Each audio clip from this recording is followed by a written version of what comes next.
Don't listen from people about money who are poorer than you, especially those who say sales is risky and bad. You see, when I started to understand sales, I realized that there's a difference between risk and volatility.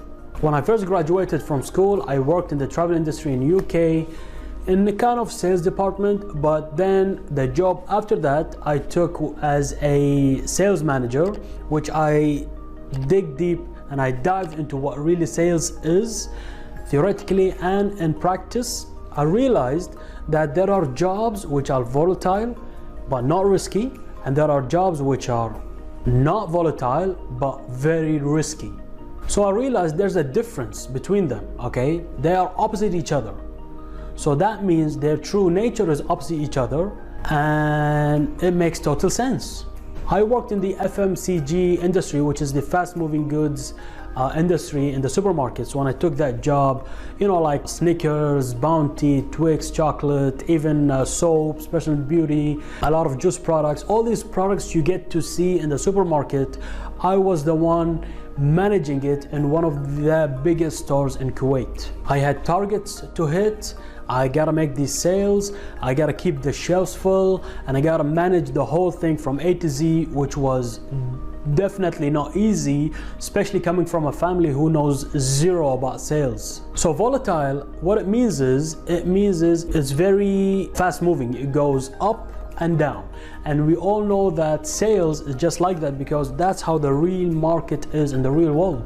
It quickly goes up, it quickly goes down, you know, like the stock market, which everybody knows. You cannot actually know or determine 100% when it will go up and when it will go down, because it is based on a lot of factors, a lot of things, and it's very hard to determine that, but you can guess, but even that you can be wrong sometimes. So that job was very volatile. It was not risky but volatile, and the reason is because who does provide income, money and salaries to the job, to the actual organization or business? The salespeople, right?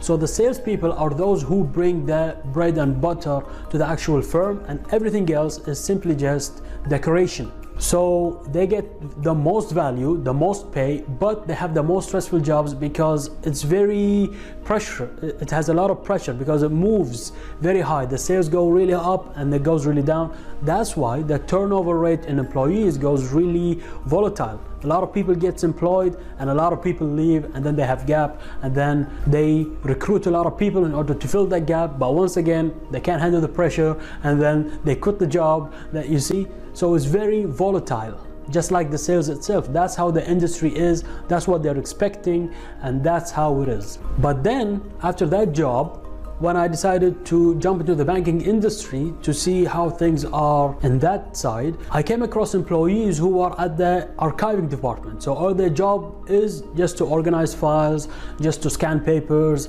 just to keep aware of the actual archives and the storage. Now these jobs are very risky but not volatile. It's very smooth, very stable, very consistent and very quiet, but that does not mean they're not dangerous. What I mean by dangerous is when it comes to lowering staff rate or cutting costs, they are the first people to get fired. And I've seen that in my eyes. A lot of respectful, committed, kind, professional people working in the archiving got fired because of that position. I've been in both jobs, and I can surely tell you that it's better to be volatile. You get to learn more and earn more than to be risky. Being at risk means that your pay can stop anytime and the learning is very minimum. As the billion-dollar real estate investor and developer Grant Cardone always says, being in the actual field is the safest place.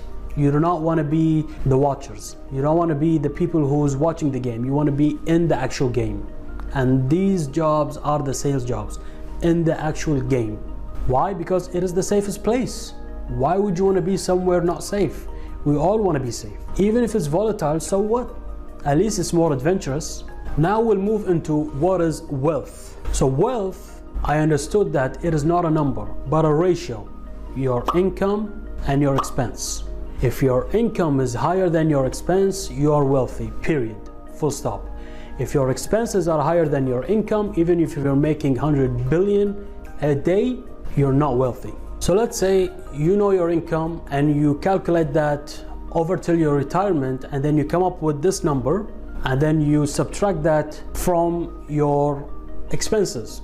You'll get to see how much wealth you have when it comes to retirement. If you don't like the number, just simply lower your expenses. If you cannot increase your income, lower your expenses. And I've made a video, which you can check in my channel, on how to lower your expenses and live broke in order to become rich. You can lower your expenses by getting rid of bad debt, credit cards, unnecessary purchasing, loans, and just liabilities which you don't actually really need.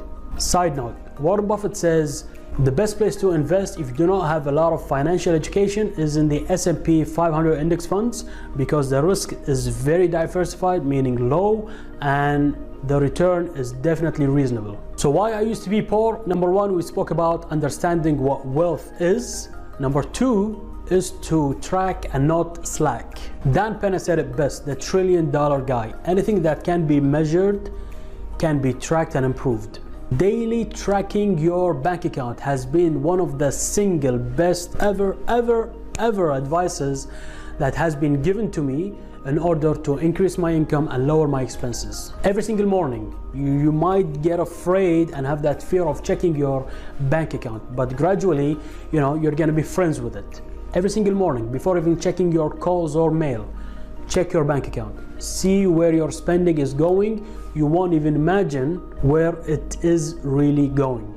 Make it a habit, and I guarantee you your wealth ratio will improve. How can you improve it if you don't know it? So you gotta check it, right? This way you get to plug the holes in the bucket and then fix your wealth. Magical, right? For example, my most unconscious spending was on food. After I have checked it, I came across like, really? Why am I spending so much on food? And I'm enjoying, but guys, I'm not enjoying that much. So why am I spending that much? So at least now I'm more conscious, like, do I really need to buy this in order to enjoy? Or is just like a habit of buying it unconsciously, and maybe I'll eat half of it, or maybe I won't even eat it until like a week or later, which means it's not that important to me. So I cut off most of my spendings when it comes to food and eating out unnecessary things or buying things from the grocery store, and just registering and joining healthy meal deliveries every single day, that they would deliver for me food ready-made. All I have to do is microwave it a minute or two and enjoy the variety: breakfast, lunch, dinner, snacks and desserts. It's already made, packed in a box, delivered, which costs half, maybe even half of that half the price if I ate outside or bought food from the grocery and cooked it, marinated it, learned how to do it, the time, the knowledge, the making, the money. Why? There's like a shortcut. All you gotta do is just not be greedy, not be ignorant, and just take action for your own goodness. So if we think about it, employee, risk; entrepreneur, volatile. What do you want to be? You want to be an employee, or do you want to be an entrepreneur? Do you want to be dangerous and risky and risk yourself and family? Or do you want to be volatile and have adventure and understand the game and be wealthy? Me, myself, I definitely want to be an entrepreneur. So in summary, track, don't slack, actively decrease your monthly expenses, save your ratio. When you get to your expenses, when you lower them, save that money of your income and invest it into the S&P 500 index funds. Number 4 is to acquire a new income stream through investing into yourself and education in order to increase your income and not have to worry so much about decreasing your expenses.